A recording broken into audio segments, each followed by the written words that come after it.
The attorney's fingers trembled as he broke the wax seal. The date was June 17, 1854, and the parlor at Belmont Manor in Natchez, Mississippi, had never been so completely silent. 15 people occupied that room, watching James Whitfield unfold a document that was about to unleash a scandal of such enormous proportions it would dominate newspaper headlines from New Orleans to New York, ultimately igniting a court battle that would drag on for 7 unforgiving years. Margaret Thornton occupied the central chair, draped in black mourning silk, her face an unreadable mask of composed sorrow. She had laid her husband of 23 years to rest just 3 days earlier. Arranged around her were their 4 children, her brother-in-law, her sister, 2 family attorneys, and several prominent witnesses from Natchez society. Everyone had assembled to ensure the correct transfer of one of Mississippi's largest cotton fortunes. What none of them realized was that in roughly 4 minutes, Margaret Thornton's entire world would collapse. The man they had just interred, plantation master Robert James Thornton, had committed an act beyond anyone's imagination, something that would shatter every social code of the Antebellum South, compelling each of them to confront truths they had invested lifetimes in avoiding. But before we proceed with what transpired in that parlor and why Robert Thornton's final deed would shred everything his family believed about their lives, make sure you're following Litany of Shadows, because we excavate the authentic stories history attempted to suppress. The scandals powerful families wished forgotten, and the human dramas buried beneath America's past.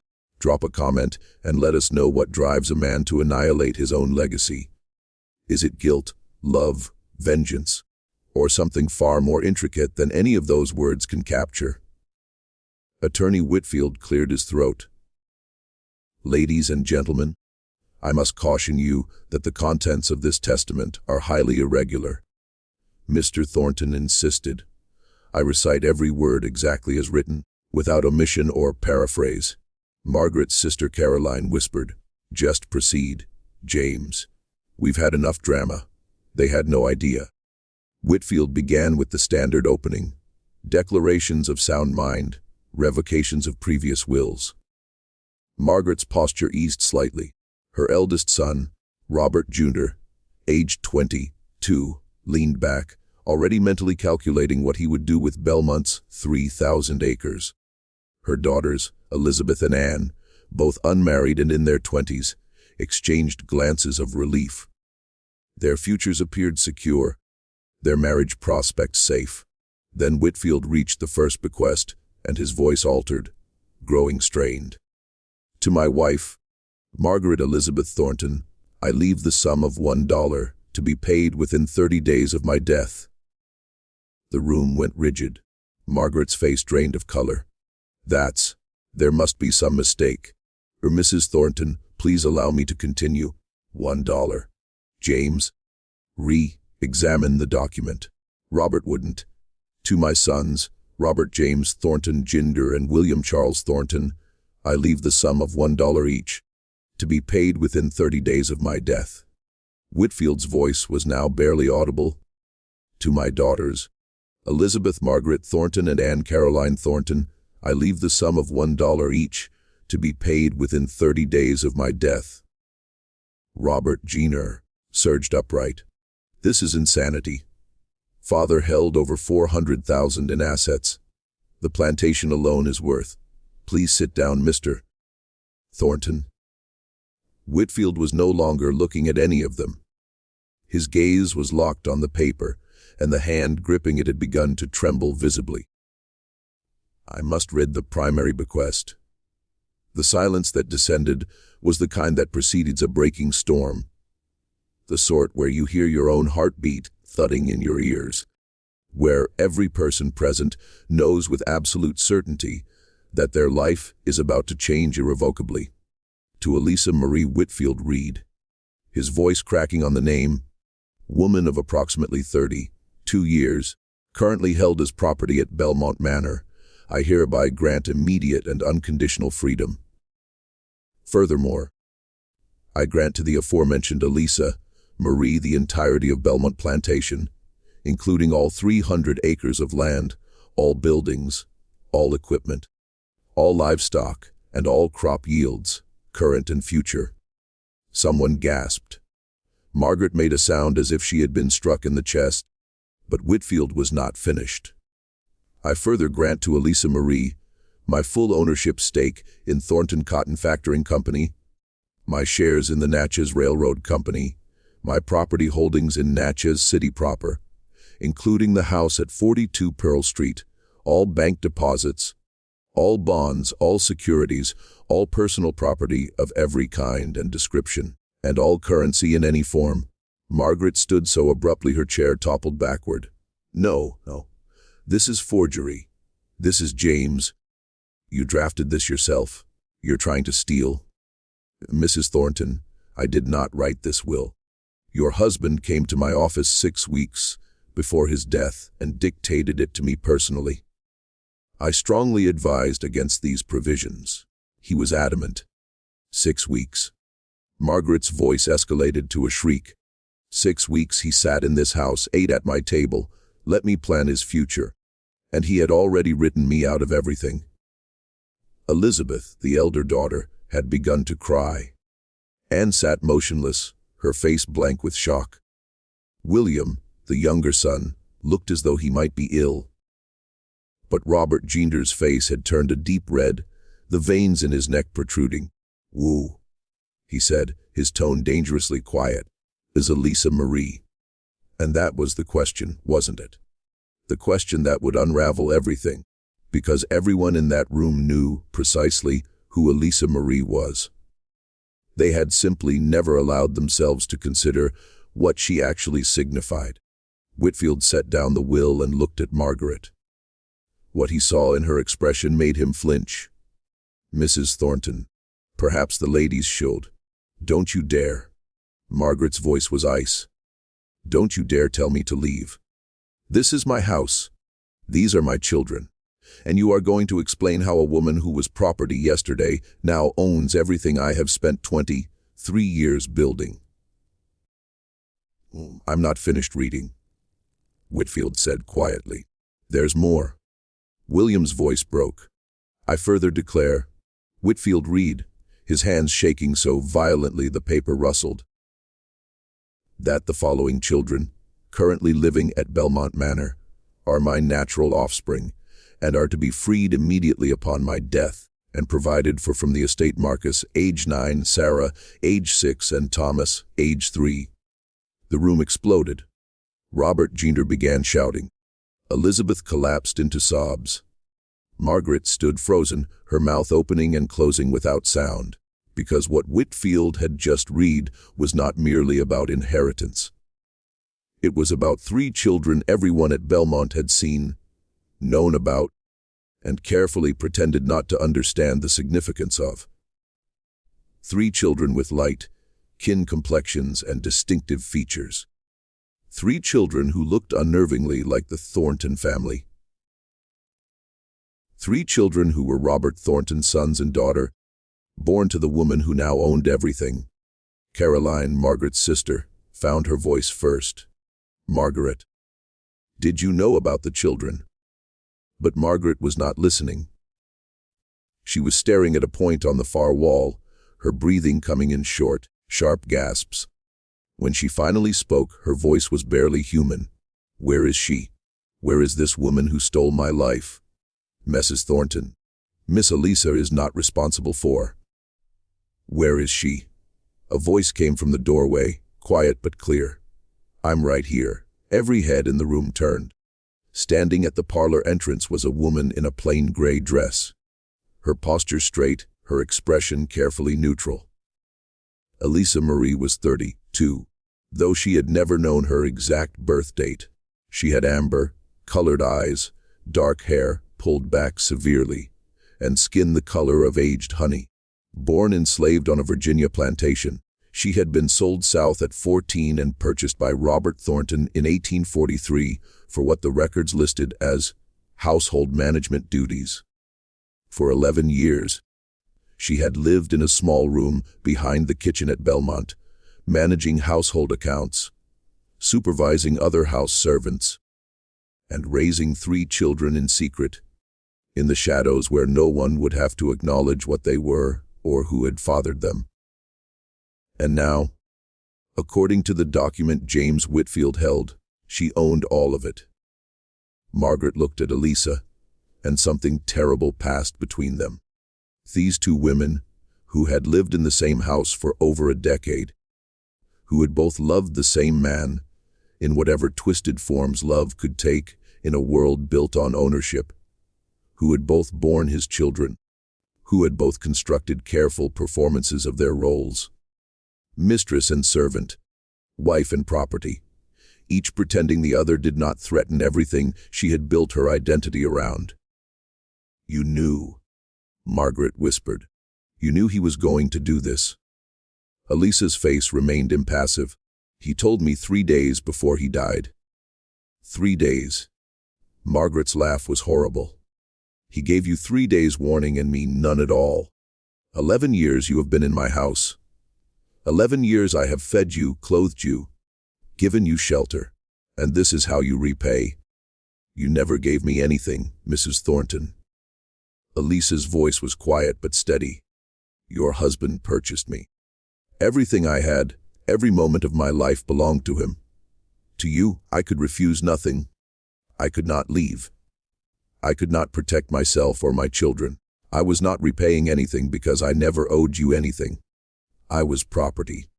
The word hung in the air like poison. Robert Jr. moved toward Eliza, and something in his posture made Whitfield step between them. "Mr. Thornton, I must advise you that any physical intimidation of Miss Eliza would be—" "Miss Eliza." Robert Jr.'s voice dripped venom. "You are calling her Miss. She is a free woman as of 3 days ago," Whitfield said firmly. "By the legal terms of your father's death and the activation of this will, Miss Eliza is no longer enslaved. She has legal standing, and she is, as of this moment, one of the wealthiest property owners in Adams County." The absurdity of it proved too much for some in the room. One of the witnesses, a banker named Pritchard, began laughing, hysterical laughter that sounded as if it might turn into screaming. His wife dragged him from the room. Margaret was still staring at Eliza. "Why? I need to understand why. What did you do to make him choose you over his own children?" And Eliza, who had spent 11 years being careful, being invisible, being whatever she needed to be to survive, finally let something show on her face. Pain, deep and aching, that had lived in her bones so long it had become part of her structure. "I did not make him choose anything, Mrs. Thornton. Your husband made his choices every day for 11 years. He chose to come to my room. He chose to father children he knew would be born enslaved. He chose to keep us all trapped in a lie that protected him and destroyed everyone else. And at the end, when he was dying and could not lie to himself anymore, he chose to tell the truth. I am sorry that truth has hurt you, but you are asking the wrong person why." It was the most Eliza had ever said directly to Margaret in 11 years, and it was the moment when everything that had been carefully contained, carefully managed, carefully buried beneath Southern propriety finally erupted into open warfare. Margaret's brother-in-law, Thomas Thornton, stepped forward. He was Robert's younger brother, a lawyer himself, and he had been silent until now, watching everything with calculating eyes. This will is illegitimate. It was extracted under duress from a dying man. It violates every principle of natural law and Christian morality. It will not stand in any court in Mississippi. The will was properly executed, Whitfield said. Mr. Thornton was of sound mind. He had every legal right to dispose of his property as he. She cannot own property. Thomas's voice cut through the room like a knife. The law is clear. A Negro, even a freed Negro, has severely limited property rights in Mississippi. She certainly cannot inherit a plantation. She cannot own enslaved people. She cannot manage business interests. The will is legally impossible. Your brother anticipated these objections, Whitfield said quietly. The will includes trust structures, guardian appointments, legal mechanisms specifically designed to. I do not care what mechanisms he designed. Margaret's voice had regained its strength, though it shook with fury. This is my home, my children's inheritance, their future, and I will burn this entire plantation to the ground before I let that woman take it. Eliza met Margaret's eyes steadily. Then burn it. But it will still be mine when the ashes cool. What happened next would consume 7 years, destroy multiple families, expose secrets Natchez society had kept hidden for generations, and ultimately force a Mississippi court to confront questions about property, freedom, race, and power that the entire South was desperately trying to avoid answering. But in that moment, in that parlor, with Robert Thornton 3 days dead, and his will finally read aloud, all anyone could see was the wreckage, Margaret, who had lost everything except $1 in her fury, 4 children, who had just discovered they were worth less to their father than the children he had kept hidden, and Eliza, standing in the doorway of a house she suddenly owned, with 3 young children she had to protect, knowing that every person in that room wanted her destroyed. The battle for Belmont Manor was about to begin, and before it was over, it would reveal truths about the Antebellum South that history books would spend the next century and a half trying to forget. The hours after the will reading would later be described by household servants as the closest thing to war they had witnessed without actual gunfire. Margaret Thornton did not leave. Legally, she could not be forced to. The will granted Eliza ownership, but Margaret still had rights as the widow, even if Robert had tried to minimize them. So she stayed, and she made sure everyone knew she was staying. That first night, Margaret gathered her children in the master bedroom, the bedroom she had shared with Robert for 23 years, and made them swear an oath. Elizabeth would later testify in court about what her mother said. We'll fight this abomination with every legal weapon we possess. We will expose that woman for what she is. We will prove your father was manipulated, poisoned against his own blood, and we will take back what is rightfully ours, even if it takes the rest of our lives. But while Margaret was rallying her children upstairs, something else was happening in that small room behind the kitchen where Eliza had lived for 11 years. Eliza sat on the edge of her narrow bed, her 3 children pressed against her. Marcus, at 9, was old enough to understand some of what had happened. Sarah, 6, kept asking why the white lady was screaming. Thomas, just 3, had fallen asleep in his mother's lap, exhausted by the day's chaos. Mama, Marcus whispered, are we really free? And Eliza stroked his hair that was softer than hers, lighter brown with reddish tints in the lamplight, hair that came from his father. The paper says we are free. But what does that mean? How could Eliza explain to a 9-year-old that freedom was more complicated than a legal document? That they were free in writing, but trapped in a world that would never accept that freedom. That his father's final act of conscience had painted a target on all their backs. She could not. So instead she said, it means we are going to fight to stay together no matter what happens. What had happened between Robert Thornton and Eliza Marie was the story everyone in Natchez had whispered about for years, but never spoken aloud in daylight. Now, with the will made public, the whispers were about to become shouts. Robert Thornton had purchased Eliza in 1843 at a private sale in Natchez. The seller was a Virginia planter liquidating assets, and Eliza was listed as household trained. literate, excellent with figures. That literacy alone made her valuable and dangerous. Enslaved people who could read were watched carefully, restricted, often punished for the skill. But Eliza had been taught by a previous owner's wife, who believed Christian duty required education, and the skill could not be unlearned. Robert paid $2,000 for her, nearly double the standard price. His wife Margaret had been furious about the extravagance. "Why do we need another house servant? We have 6 already. And $2,000, Robert. We could have bought 3 field hands for that price." Robert's answer, recorded in Margaret's diary from 1843, was, "She can manage the household accounts. You are always saying you need help with the books." It was true. Margaret did need help. She had never been good with numbers, had never really wanted to be.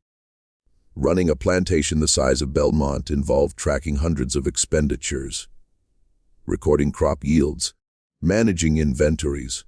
Tedious work she was happy to delegate. So Eliza took over the books, and she was brilliant at it.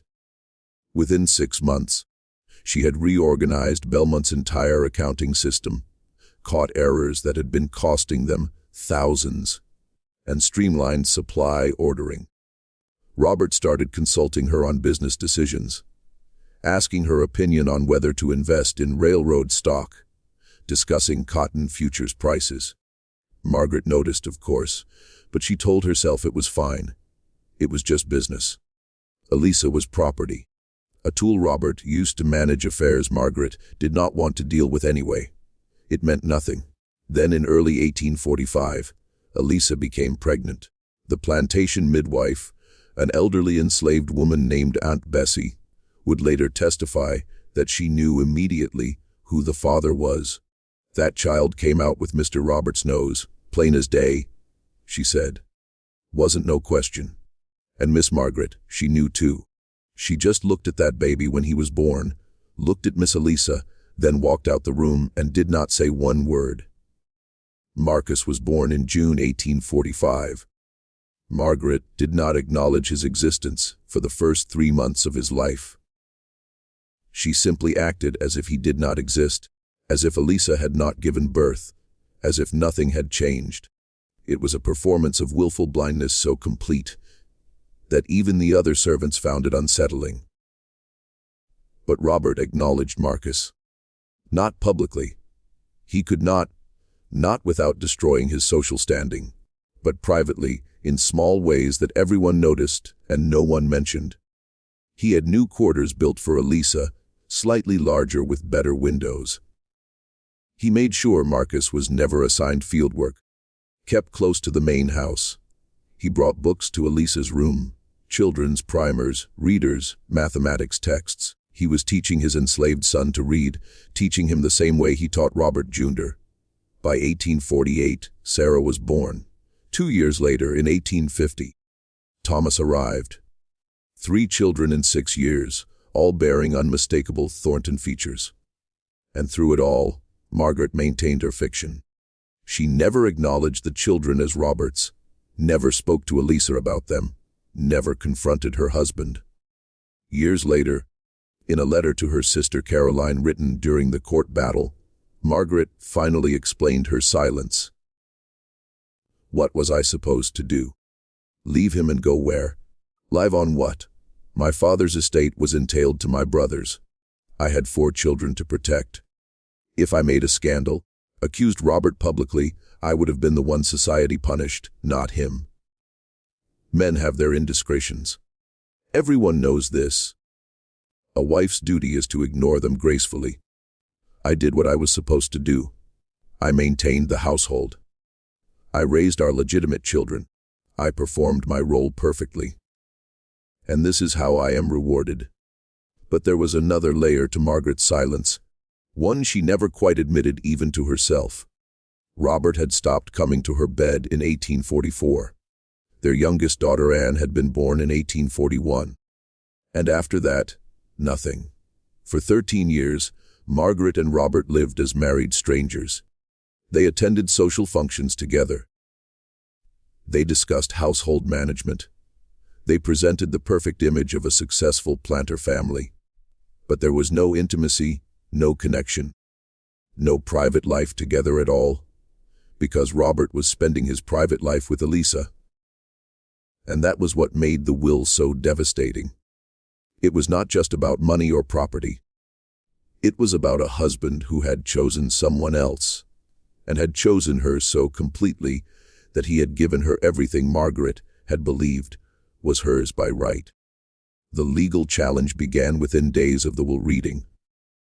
Thomas Thornton, Robert's brother and a respected attorney in Natchez, took charge of the case. He filed a petition in Adams County Chancery Court arguing that the will was invalid on multiple grounds. First, he claimed Robert had been mentally incompetent when he dictated it. Robert had been sick in his final months with what the doctors called consumption of the lungs, probably tuberculosis. Thomas argued the illness had affected his reasoning. Second, he claimed undue influence. Eliza had been in a position of intimate access to Robert. She had manipulated him, seduced him, controlled him. A dying man in her thrall could not make rational decisions. Third, and most importantly, he argued the will violated Mississippi law. The state had strict regulations about manumission, freeing enslaved people. Even if Robert could legally free Eliza, he could not transfer property to her beyond very limited amounts. A freed black person could not own a plantation, could not inherit a business, could not manage enslaved workers. The will was asking Mississippi law to do something it explicitly forbade. Thomas's petition was filed on June 24, 1854, exactly 1 week after the will reading. The judge assigned to the case was Ham Foster, a distinguished member of the Mississippi Supreme Court who had agreed to hear this particular case at the circuit level because of its unusual legal complexities. But what everyone actually knew was that Judge Foster had been friends with Robert Thornton, had done business with him, and probably wanted to make sure the case was handled in a way that protected Natchez society's interests. But Thomas Thornton miscalculated something crucial. He assumed the case would be straightforward, that any Mississippi judge would immediately invalidate a will that gave so much power to a formerly enslaved black woman. He did not account for the one factor that would complicate everything. Robert Thornton had been extraordinarily thorough.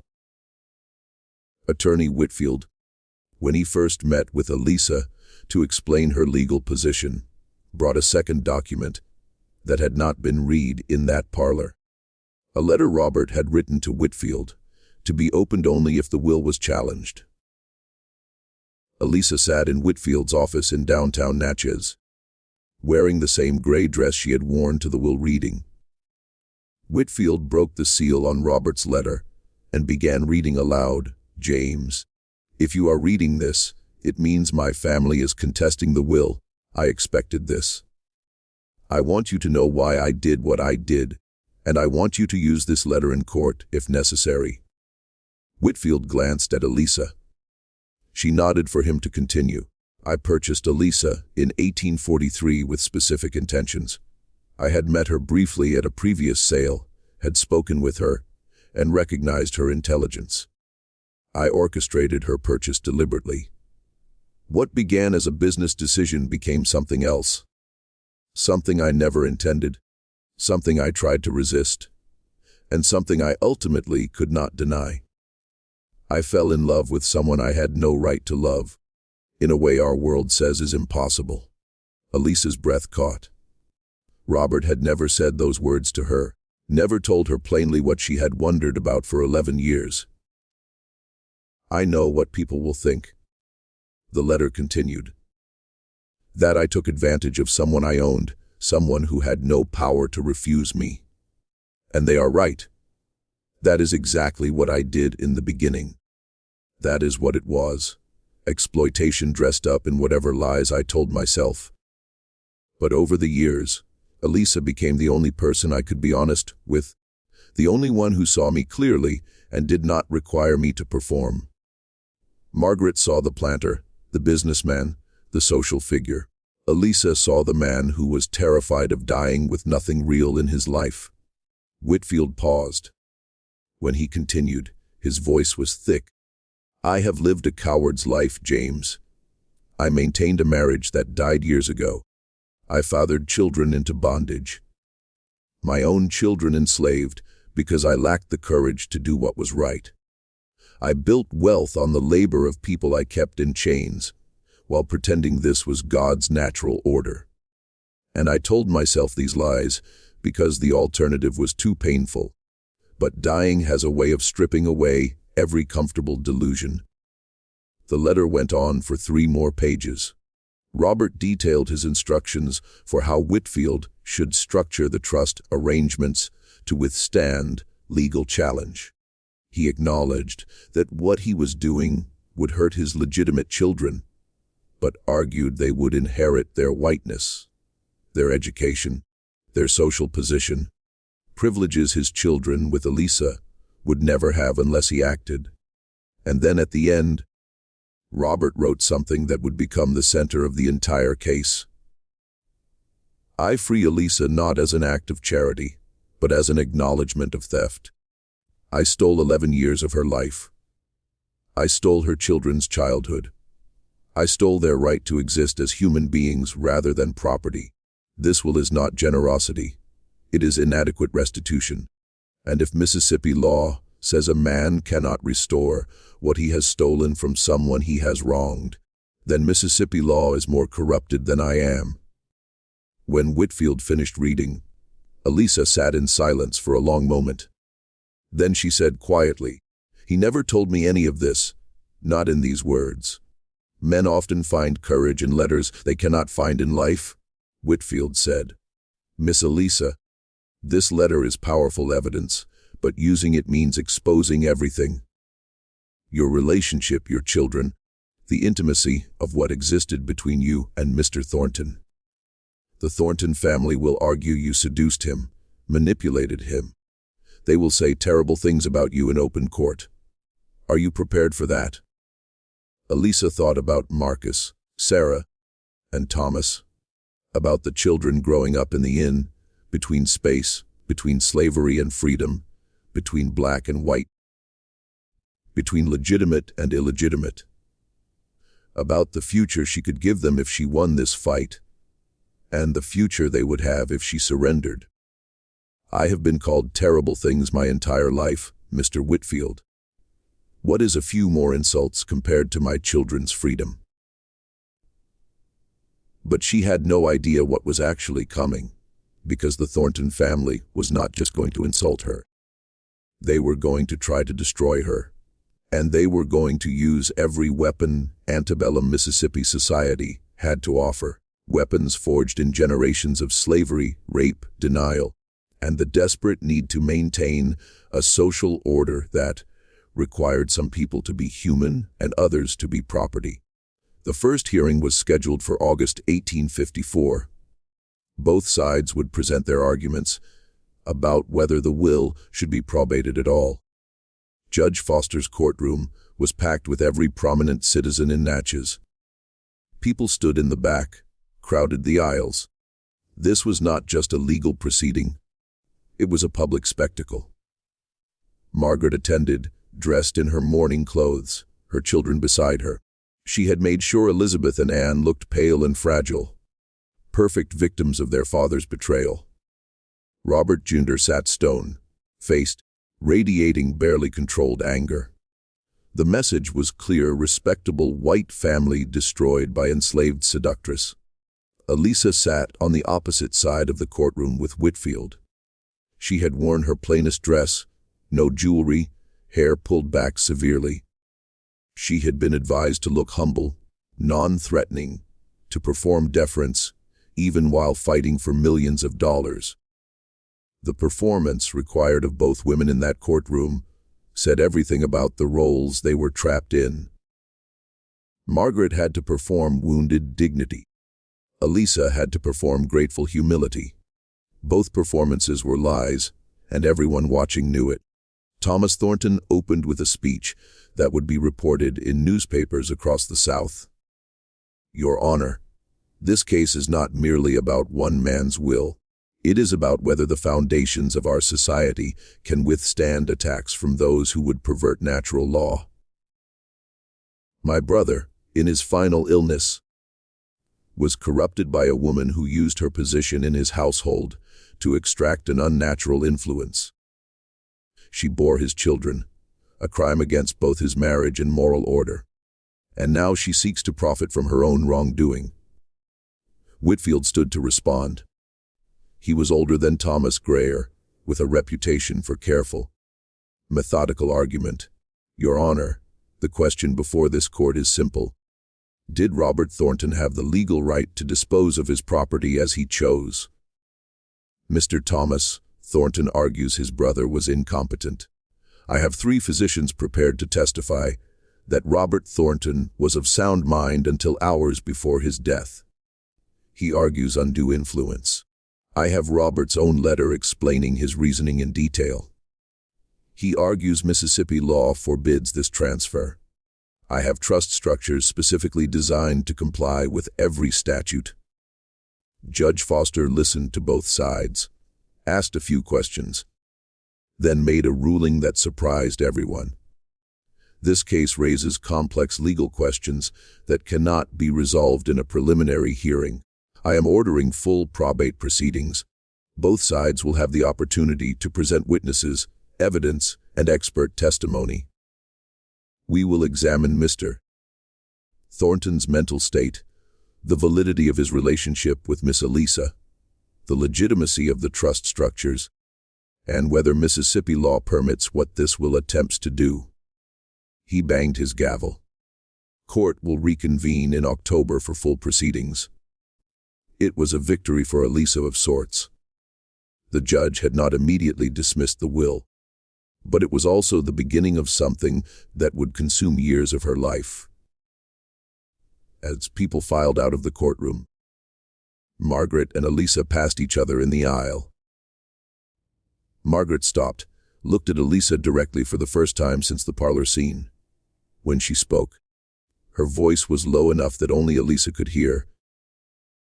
You think you have won something, but all you have done is guarantee that everyone will know exactly what you are. And when this is over, when you have been humiliated in public and exposed as a scheming, you will wish you had taken the dollar and disappeared. Eliza met her eyes. When this is over, Mrs. Thornton, your children will still have their name, their skin, and their place in society. Mine will have their freedom. I will take that trade. They would never speak directly again, but the battle between them was just beginning. Between August and October 1854, Natchez society divided into camps with the precision of a military deployment. On one side stood the Thornton family and their allies, old money families who saw the will as an existential threat to everything they had built their world upon. On the other side stood a much smaller, much quieter group, a handful of abolition, sympathetic merchants, several Quaker families, and a few people who simply believed a man should be able to dispose of his property as he wished, regardless of who benefited. But most people fell into a third category, those who watched with horrified fascination, unable to look away from a scandal that forced them to confront questions they had spent lifetimes avoiding. Because Robert Thornton's will had not just exposed one family's secrets. It had ripped open a wound that ran through every plantation, every fine house, every respectable family in the South. The unspoken arrangements, the children who existed in legal limbo, the women who occupied spaces between property and person, between servant and something else entirely. Eliza discovered just how deep that wound ran when she tried to buy supplies in Natchez. She had gone to Henderson's General Store, a place where Belmont had held accounts for 20 years. She needed fabric, lamp oil, basic household goods. She handed her list to Thomas Henderson, who had always been polite when she had come in with orders from Margaret. Henderson looked at the list, then at Eliza, then back at the list. "I am sorry, but I cannot extend credit to you. The Belmont account is closed. Mrs. Margaret Thornton closed it last week." He would not meet her eyes. "And even if it were not, Miss Eliza, I cannot do business with you. I am truly. But my other customers have made it clear. They will not shop here if I serve you." Eliza felt the stares of the other people in the store, all white, all watching to see what she would do. "I can pay cash." "It is not about payment. It is about—" Henderson trailed off, looking miserable. "My family's reputation. I have daughters to marry off. I cannot be seen as supporting what you are doing." What she was doing. As if she had engineered this, as if she had written the will herself. Eliza left without the supplies.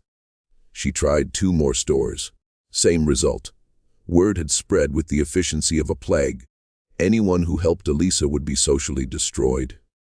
The white establishment of Natchez had closed ranks. That evening, a delegation of 3 women appeared at Belmont. Not at the main house. They would not go there. They came to the kitchen house, where Eliza was supervising dinner preparation. These were women of color, free women who had built lives in Natchez's small free black community. Joanna Price, the oldest, spoke first. "Miss Eliza, we heard what happened in town today. We wanted you to know we have a network. Merchants who will deal with us quietly. Suppliers who will deliver to the back door after dark. You are not alone in this." Eliza felt something crack in her chest. For weeks, she had been so focused on the legal battle that she had not let herself feel how isolated she had become. "Why would you help me?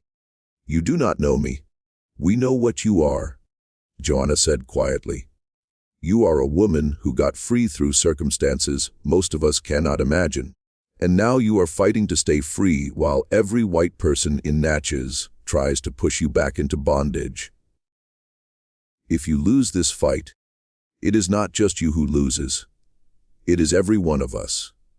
Because what you are proving is that we cannot be trusted with freedom, that we cannot manage property, that we are not fully human. So yes, we are going to help you, because your battle is our battle." It was the first moment Eliza had allowed herself to understand what she actually represented.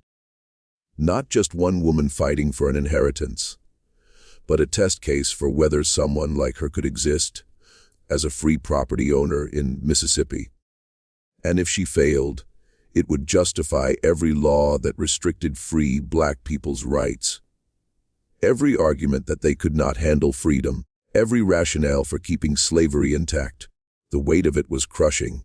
The full trial began on October 15, 1854. Judge Foster's courtroom was even more packed than it had been in August. Thomas Thornton had assembled an impressive legal team. 3 attorneys, all from prominent families. They had spent months preparing, interviewing every person who had ever worked at Belmont, building their case. Their strategy was brilliantly cruel. They were not just attacking the will. They were attacking Eliza herself, destroying her character so thoroughly that no judge could possibly rule in her favor. The first witness they called was Margaret Thornton. Margaret took the stand, wearing black silk, looking every inch the grieving widow. Thomas Thornton, conducting the examination himself, began gently. "Mrs. Thornton, how long were you married to Robert?" 23 years. Her voice trembled perfectly. "And in that time, did you manage his household faithfully?" "I did everything a wife should do. I bore him 4 children. I maintained his home. I supported his business endeavors. I honored my marriage vows. Even when—" She stopped, dabbed her eyes with a handkerchief. "Even when what, Mrs. Thornton?" "Even when I discovered he had betrayed those vows with her." Margaret's finger pointed directly at Eliza. Whitfield stood. "Objection. This testimony is prejudicial and irrelevant too." Overruled. Judge Foster said, "The witness may continue." Margaret's testimony was devastating because it was largely true. She described discovering Robert's relationship with Eliza in 1845 after Marcus was born. She described confronting Robert, who had admitted the affair but refused to send Eliza away. She described years of humiliation, watching her husband's mistress live in her house, raise his illegitimate children under her own roof. "Did you ever consider leaving your husband?" Thomas asked. "Where would I go? A woman cannot simply leave her marriage because she is unhappy. I had children to think of, a reputation to protect. I did what any Christian woman would do. I forgave him. I prayed for him. I hoped he would see reason and end the relationship. Instead, he continued it for 13 years. And then he died and left me with nothing." She broke down crying. It was a masterful performance, and it was working. Eliza could see it in the faces of the jury, 12 white men, all property owners, many of them married. They looked at Margaret with sympathy. They looked at Eliza with disgust. When Whitfield cross-examined, he was gentle but firm. "Mrs. Thornton, you testified that you confronted your husband in 1845. What exactly did he say?" "He said it was none of my concern." Those were his words. "None of your concern." "Did he ever promise to end the relationship?" "No." "Did he ever apologize for it?" "No." "In fact, did he not tell you explicitly that he would continue the relationship and you would have to accept it?" Margaret's face hardened. "Wes." "And you did accept it, did you not? For 13 years you accepted it. You remained in the marriage. You continued to benefit from the plantation's income. You attended social functions with your husband. To the outside world, you maintained the fiction that everything was fine. I had no choice. You had the same choices Eliza had," Whitfield said quietly. "The difference is you could have left. She could not. You chose to stay because the benefits outweighed the humiliation. Eliza stayed because she was property." "Objection!" Thomas was on his feet. "Counsel is badgering the witness." Sustained. "Mr. Whitfield, move on." But the point had been made. Margaret had stayed in a marriage she knew was broken, because divorce would have destroyed her socially and financially. She had chosen respectability over dignity. That did not make her the villain. It made her a victim of the same system that enslaved Eliza. But it also meant her moral high ground was shakier than she wanted to admit. The next several days of testimony were brutal. The Thorntons called servant after servant, asking them to describe Eliza's position in the household. What emerged was a picture of a woman who had held unusual power for someone enslaved. Managing accounts, making decisions, having private conversations with Robert that excluded even his wife. But Whitfield's cross-examinations revealed something else: respect. Almost every servant, when pressed, admitted that Eliza had been fair, kind, even that she had helped people, protected them from worse overseers, used her influence with Robert to prevent families from being separated. One woman, an elderly cook named Aunt Ruth, gave testimony that stopped the courtroom cold. She had worked at Belmont for 30 years and had known everyone involved.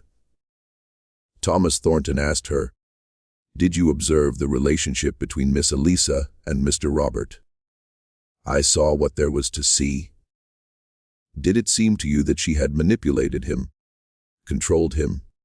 Aunt Ruth looked at Thomas Thornton with eyes that had seen too much of life to be intimidated by a white lawyer. "Mr. Thomas, you asking me if a woman who was property manipulated the man who owned her? That does not even make sense. How is someone with no power supposed to manipulate someone with all the power?" She bore his children too. She bore his children because he came to her room, and she could not say no. That is not manipulation. That is what happens when one person owns another person. Your brother was not manipulated. He just finally admitted what he had been doing. Thomas tried to recover. But she must have used those children to extract sympathy. Those children looked just like your brother, Mr. Thomas. Everyone could see it. Everyone knew. The only person pretending not to know was Miss Margaret. And even she knew. She just could not say it out loud because saying it would mean admitting her husband preferred someone else. The problem was not that Miss Eliza manipulated anyone. The problem is that Mr. Robert told the truth about something everyone wanted kept secret. It was the most honest testimony the court had heard. Thomas Thornton quickly dismissed the witness, realizing she was doing more harm than good to his case. But the Thorntons had one more weapon, and it was the most devastating one of all. They called Dr. Samuel Morrison, the physician who had treated Robert in his final months. Morrison was elderly, distinguished, and highly respected in Natchez. His testimony was crucial because it addressed Robert's mental state. "Dr. Morrison," Thomas began, "you treated my brother during his final illness. What was his condition?" Mr. Thornton suffered from consumption of the lungs. The disease had progressed significantly by early 1854. He experienced fever, night sweats, severe coughing, and increasing weakness. Did this illness affect his mental capacity? Morrison hesitated. Consumption can affect the mind, particularly in its advanced stages. Fever can cause delirium. The physical suffering can lead to despair, irrationality. In your professional opinion, was my brother capable of sound judgment in the weeks before his death? Morrison looked genuinely troubled. "I believe he was physically suffering so much that his judgment may have been impaired." "Yes." Whitfield's cross-examination was critical. Dr. Morrison, you say may have been impaired. Were you present when Mr. Thornton dictated his will to Mr. Whitfield? "Num." Did you examine him that specific day? "No." Did he ever, in your presence, say anything that suggested he was confused about his affairs, unable to recognize people, or otherwise mentally incompetent? Morrison shook his head slowly. "No. Robert was always lucid when I saw him. He spoke clearly about his condition. He understood he was dying. He made rational decisions about his care." So your testimony about impaired judgment is speculation, based on your medical understanding of his condition, but you have no direct evidence that Robert Thornton was mentally incompetent when he dictated his will. "No," Morrison admitted. "I do not." The testimony went back and forth for days. Witnesses for both sides, character assassinations and defenses, financial experts arguing about whether the trust structures were legal.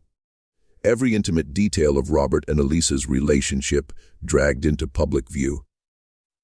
And through it all, Eliza sat in that courtroom, forced to listen as people debated whether she was human enough to own property, whether she had seduced or been raped, whether her children deserved freedom or should remain enslaved. The psychological toll was immense. At night, back at Belmont, Eliza would sit with Marcus, Sarah, and Thomas, trying to maintain normalcy while their entire world hung in the balance. Marcus, now 10, was old enough to understand some of what was happening. He would ask questions Eliza could not answer. "Mama, why do they hate you so much?" "They do not hate me, baby. They hate what I represent." "What do you represent?" How could she explain to a 10-year-old that she represented the lie at the heart of Southern society? That she was proof that the children of enslaved women and white men were human beings who deserved rights? That she threatened the entire social order that said some people were property and others were people? She could not. So she just held him and said, "I represent hope that things can be different." But the person who provided the most crucial testimony was not a character witness or a medical expert. It was James Whitfield himself, Robert's attorney who had drafted the will and heard Robert's reasoning firsthand. Whitfield took the stand in early November, and his testimony would change everything. Thomas Thornton tried to discredit him. "Mr. Whitfield, is it not true that you stand to earn substantial fees if this will is probated?" "I am being compensated for my legal services." "Yes. So you have a financial incentive to defend this will regardless of its validity."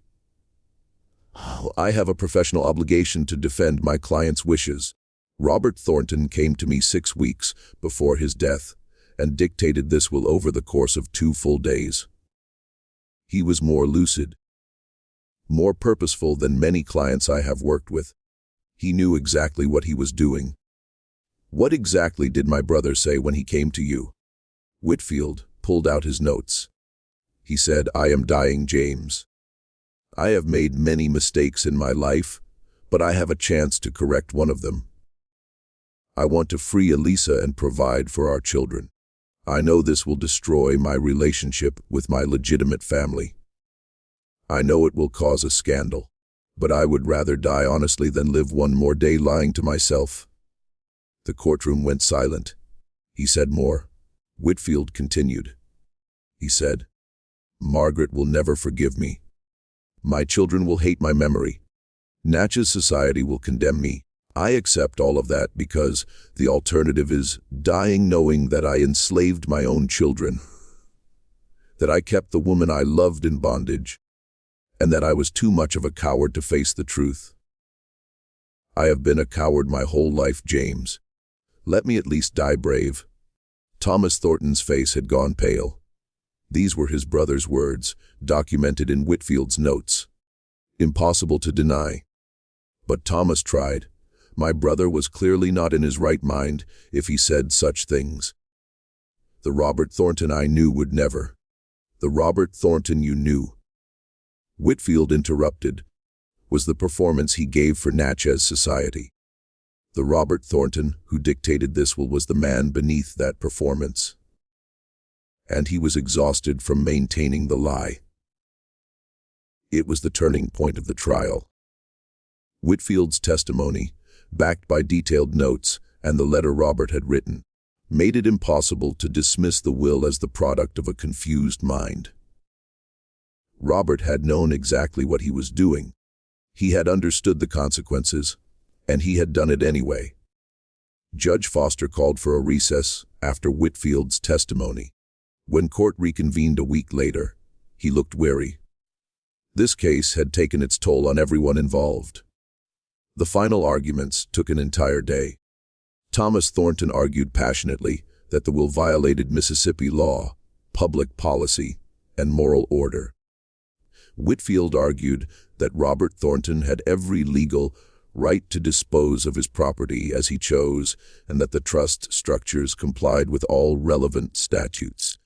Then Judge Foster asked the question that cut to the heart of everything. "Mr. Whitfield, are you truly arguing that Mississippi law should permit a Negro woman to own a plantation with enslaved workers, to control business interests, to exercise the kind of economic power that has always been reserved for white men?" And Whitfield, in what would become his most famous legal argument, responded, "Your Honor, I am arguing that Mississippi law already permits free people of color to own property. The legislature has restricted those rights, yes, but not eliminated them. More importantly, I am arguing that if a white man of property has the legal right to manumit enslaved people he owns and provide for them, then Robert Thornton has exercised that right. The fact that he chose to provide generously, rather than minimally, does not make his actions illegal. It just makes them unusual. But surely the magnitude of this bequest is beyond what the law contemplated. With respect, Your Honor, the law does not specify how much a freed person can inherit. It simply restricts their rights once they have inherited. Miss Eliza, if she receives this property, will still face all the legal restrictions that free people of color face in Mississippi. She will not be able to vote, testify in court against whites, or exercise many other rights. But owning property, the law permits that.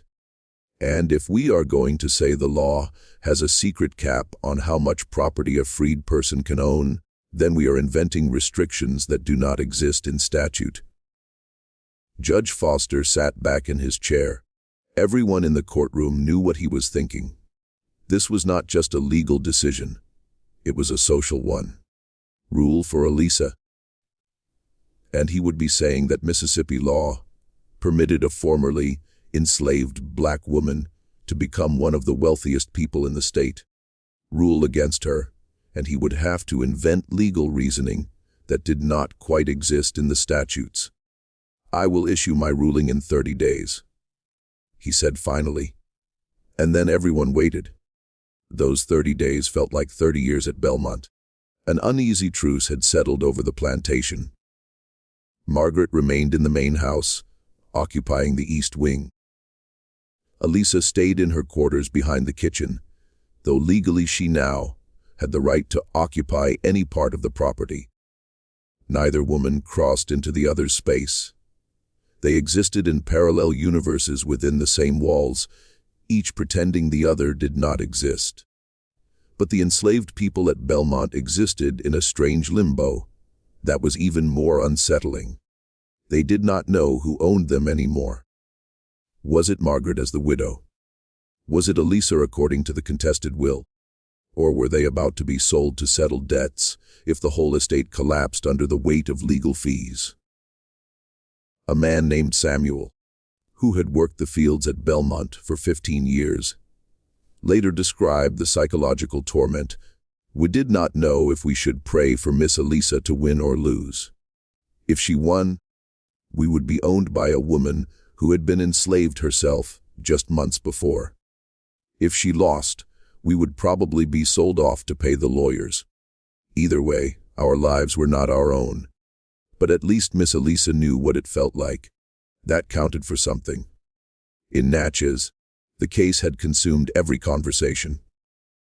Dinner parties debated the legal arguments. Church groups discussed the moral implications. The local newspaper ran daily updates. People placed bets on the outcome. The case had stopped being about one family and become about the entire social structure of the South. And beneath all the public debate ran a current of fear.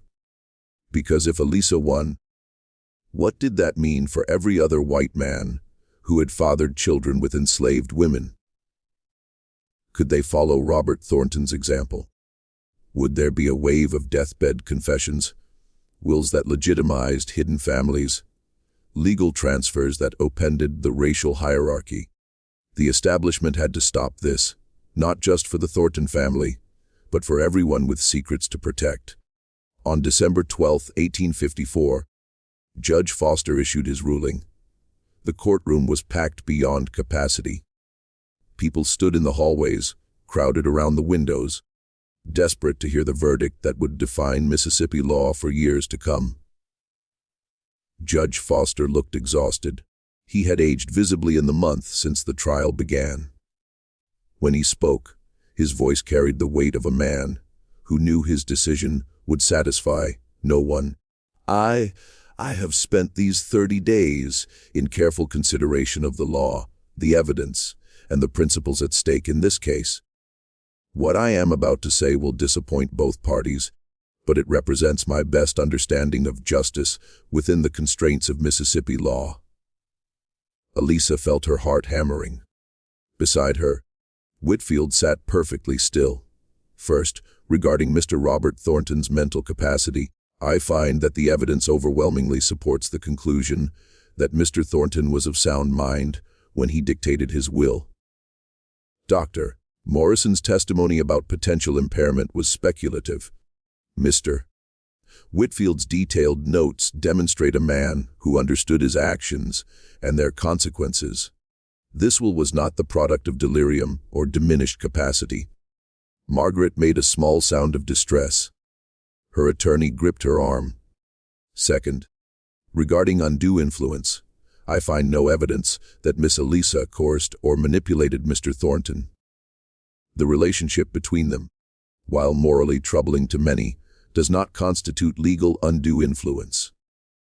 Mr. Thornton made his choices freely, as evidenced by his letter and testimony from multiple witnesses. Thomas Thornton's face darkened. He could see where this was heading. However, Judge Foster continued, and that single word made everyone in the courtroom tense. I must address the fundamental legal question. Can Mississippi law permit what this will attempt to do? He paused, looking directly at Eliza.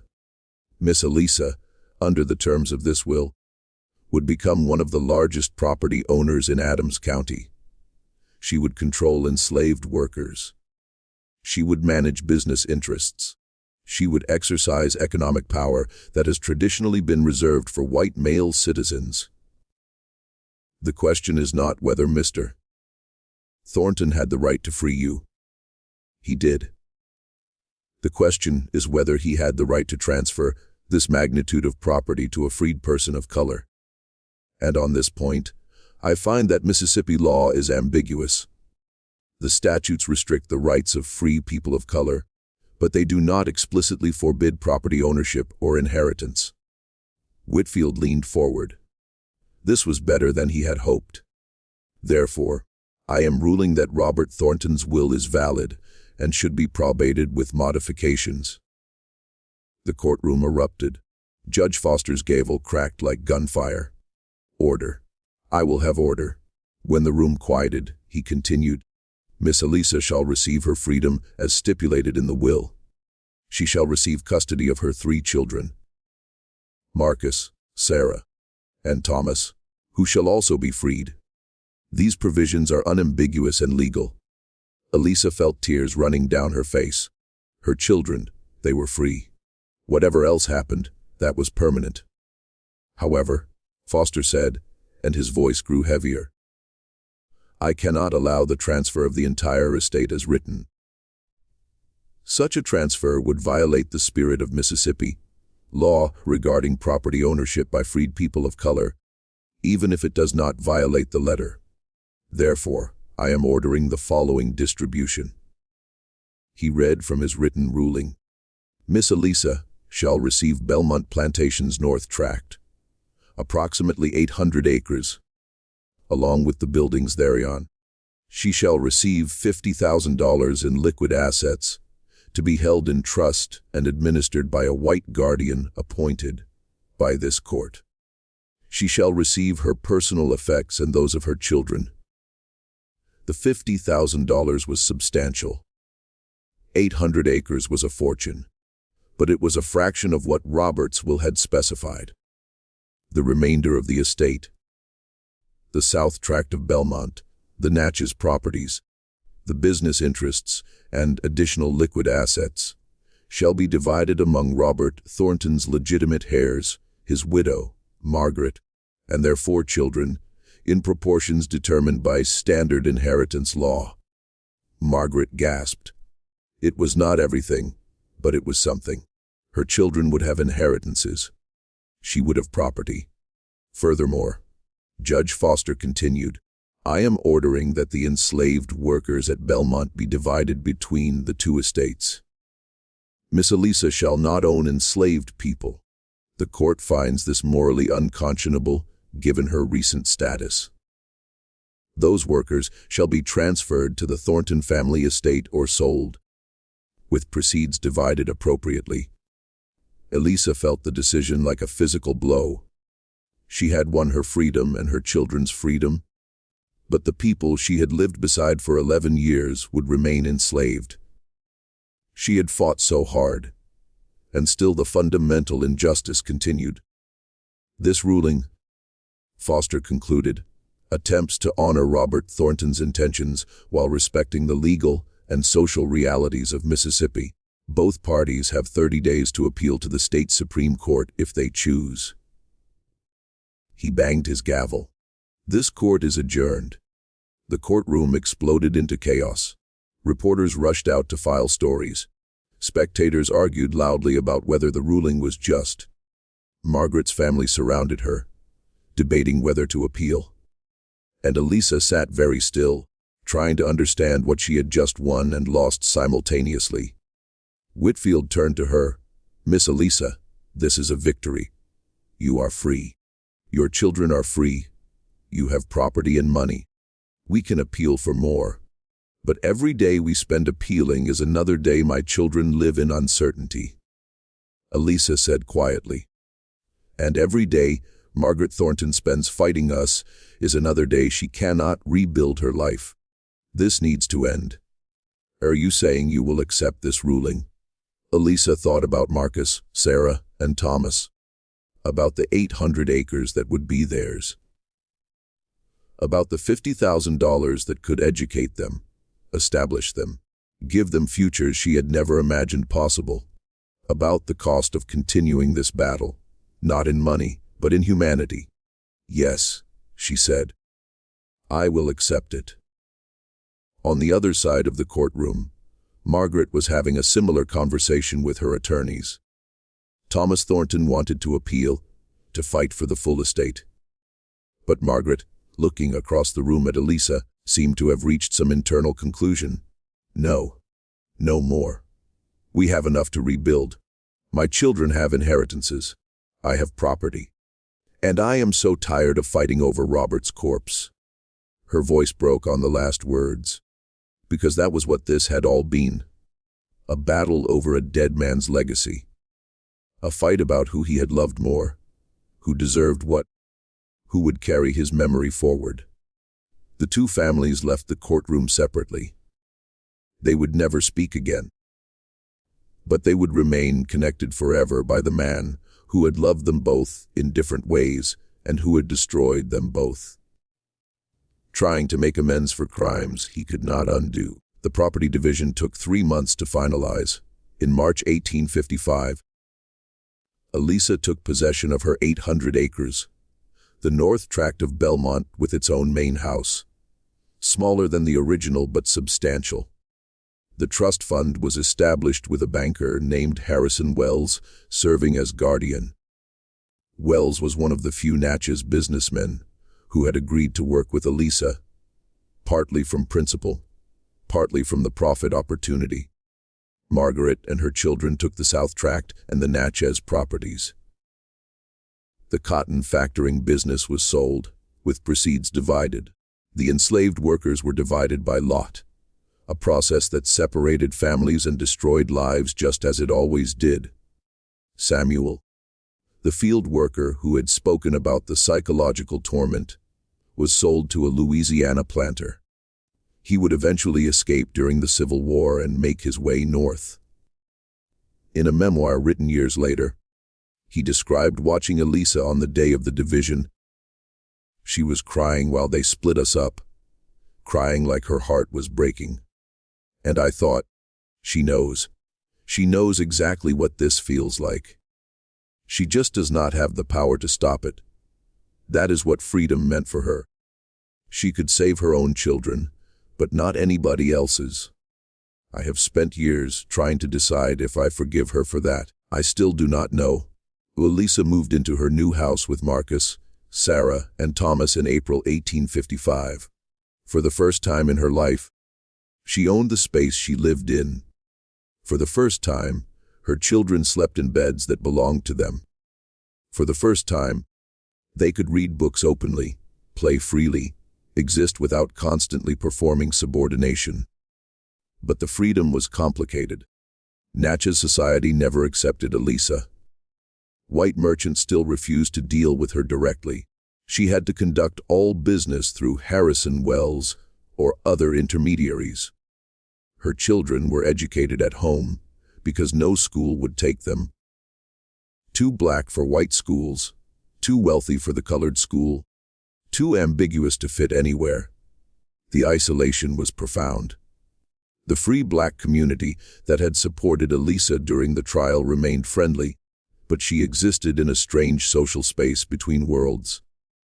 Too elevated by wealth and property ownership to fit comfortably with others of her race, too marked by her skin and history to ever be accepted by whites.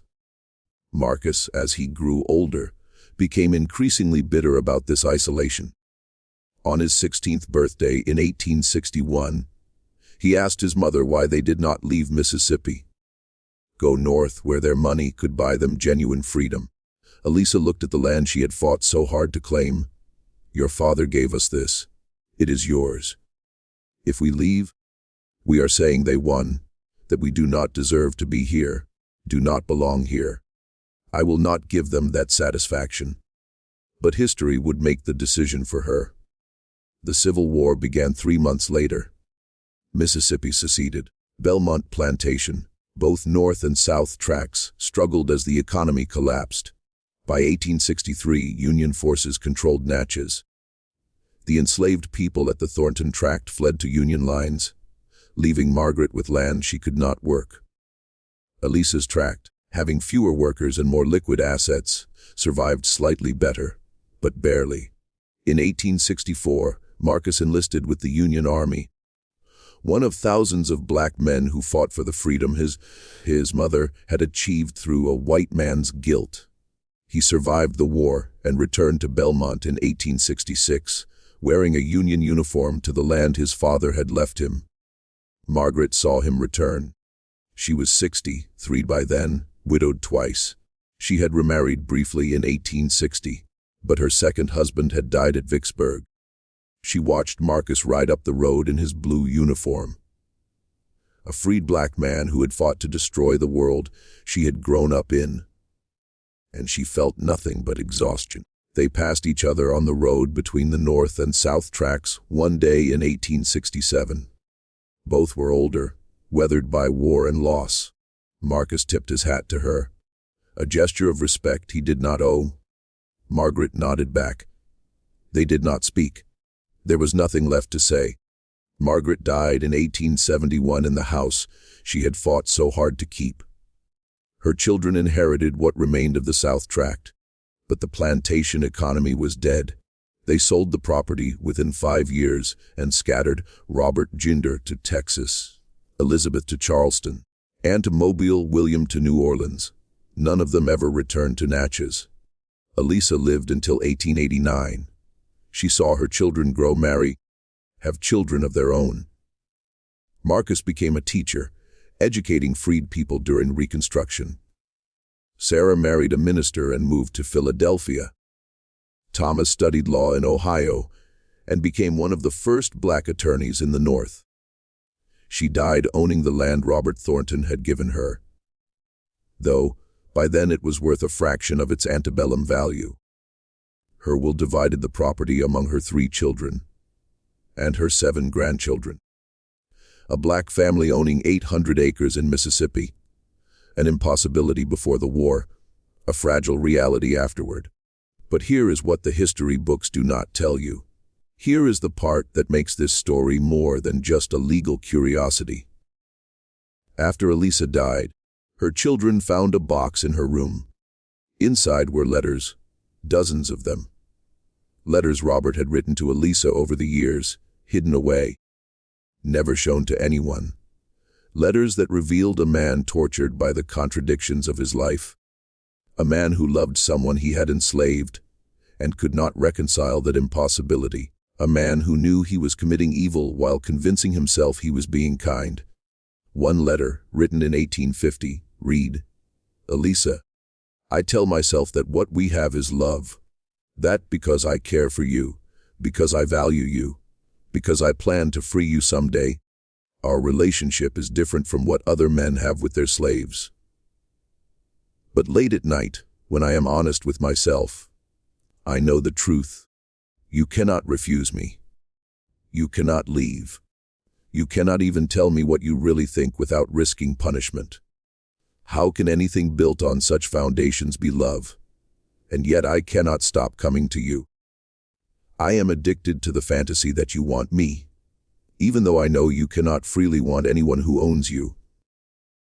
I am a monster pretending to be a man, and the worst part is that I will keep being a monster because the alternative is admitting what I have done to you. And I am too much of a coward for that. Another letter from 1853. I have decided to change my will to give you and our children everything. Margaret will hate me for it. My legitimate children will curse my memory. But I need to believe that one act of honesty can redeem a lifetime of lies. I need to believe that freeing you, providing for you, makes up for enslaving you in the first place. I know it does not. I know there is no redemption for what I have done, but I have to try, even if it destroys everyone I love in the process. Those letters reveal the truth that the trial never addressed. Robert Thornton's will was not an act of love. It was an act of confession. A desperate attempt by a dying man to acknowledge his crimes and pretend that acknowledgement was the same as absolution. He freed Eliza and their children, not because it was right, but because he could not face dying with the lie intact. He gave them property not as a gift, but as payment for what he had stolen: their freedom, their autonomy, their humanity. And in doing so, he forced everyone around him to confront truths they had spent lifetimes denying. But here is the question that haunts this story. Did it matter? Did Robert Thornton's final act change anything? His legitimate children were emotionally destroyed. His widow spent years fighting over scraps of what she had thought was hers.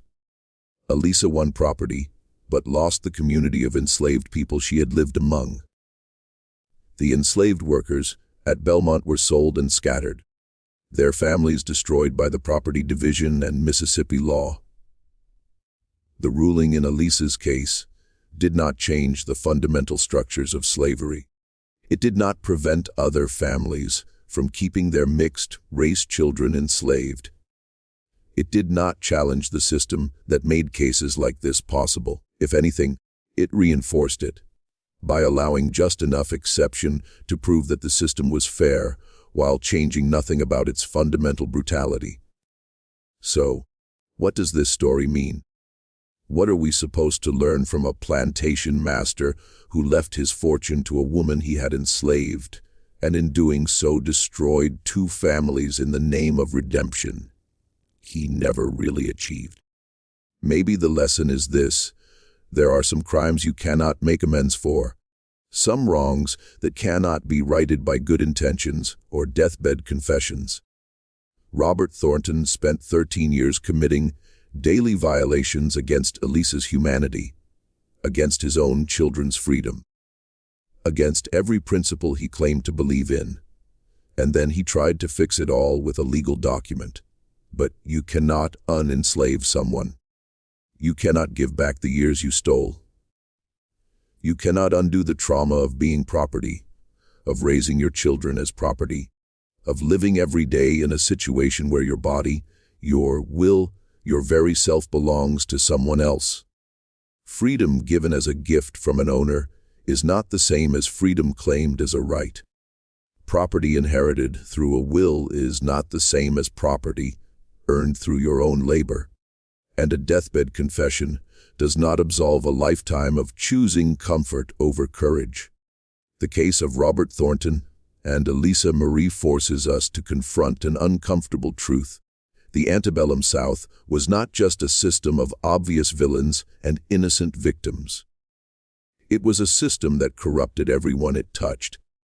Masters who convinced themselves they were benevolent, wives who pretended not to see, children raised to accept brutality as normal, and enslaved people forced to survive by whatever means available, even if that meant collaborating with their own oppression.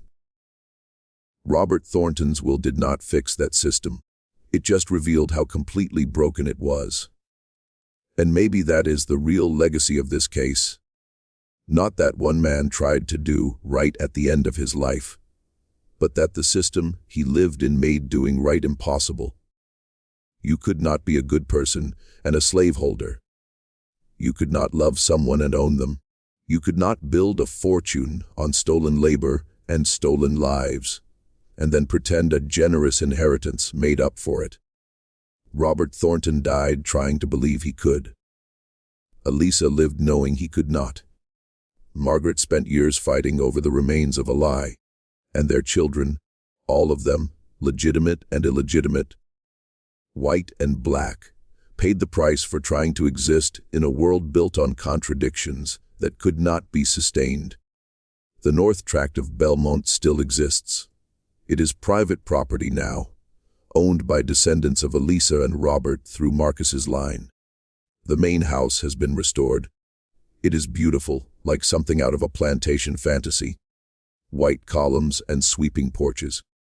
But if you stand in that house where Eliza once lived, you can still feel the weight of all the impossible choices that were made there. All the people who tried to be good within a system designed to make goodness impossible. All the lives destroyed by people who thought they were being kind. Litany of Shadows has brought you this story because it matters. Because these contradictions, these attempts to redeem irredeemable wrongs, these systems that corrupted everyone they touched, they did not end with slavery. The patterns persist. The excuses evolve. The fundamental question remains, can you make amends for participating in evil? Or are some prices too high to ever be paid? What do you think? Was Robert Thornton's will an act of courage or cowardice? Was Eliza's acceptance of the judge's compromise pragmatic or a betrayal of those left enslaved? Could any decision made within that system be called just? Share your thoughts in the comments.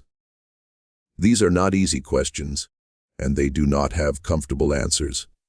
And if this story made you think, made you uncomfortable, made you question the simple narratives we tell ourselves about history, then subscribe and hit that notification bell. Because history is not just dates and dead people. It is about understanding how we got here, what we inherited, and what we are still trying to make right. The past is not past. It is just waiting for us to be brave enough to look at it honestly. And sometimes the most terrifying stories are the ones where everyone involved thought they were doing the right thing.